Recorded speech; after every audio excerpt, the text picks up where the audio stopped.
this is part of a master plan. Precisely. That, from what we now know, revised in 2020, that you're implementing. How does it fit into the big picture? And what is the big picture? The big picture is to revamp the railway sector in Ghana. You recollect that after a decade of underfunding in the industry, His Excellency President Kufuor, at that time, formed what we call the Ministry of Ports, Railways and Harbour. The intention then was to put some level of focus on the railway sector. Because you agree with me, Evans, that the railway sector had totally been run down over, this period by successive government until His Excellency John Agyekum Kufuor come out with these innovations of forming this ministry, which was then a new ministry. Then they went ahead to decouple the role of a regulator from, an operator. Either to we have the Ghana Railway Company Limited operating. Then they come out with this Act 2008, 779, if I quite remember, that craft the Ghana Railway Development Authority as a regulator to be responsible for development and regulating the railway system.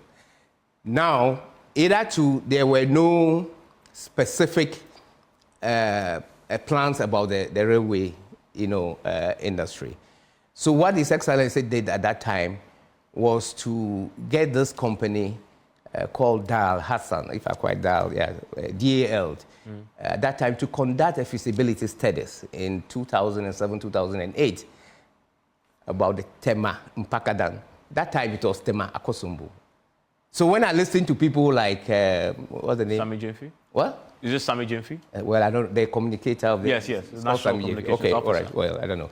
So when I listened to him saying that this was their baby, it's time that we stop misleading Ghanaians. But isn't this their baby? It cannot be their baby. I'm telling you that His Excellency John Agyekum Kufuor brought this framework.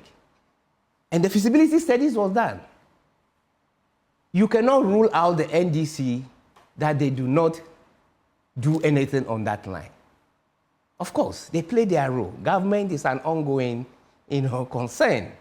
Okay? So after His Excellency John Agyekum Kufuor did this feasibility studies about this line, in 2008, when the feasibility studies was completed, the NDC came in.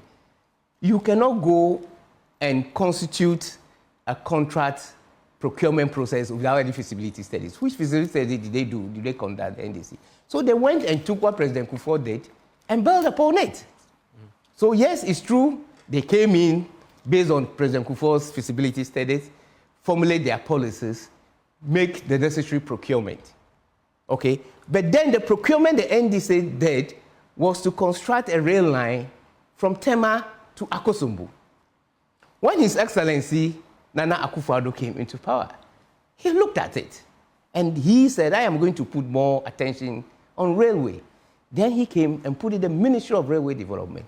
They look at the NDC's contract and their procurement processes and said, well, this cannot go to Akosombo because of the dam. The engineers, therefore, made, other pronouncement that if the line is constructed through Akosombo, the integrity of the dam, it's likely to be compromised.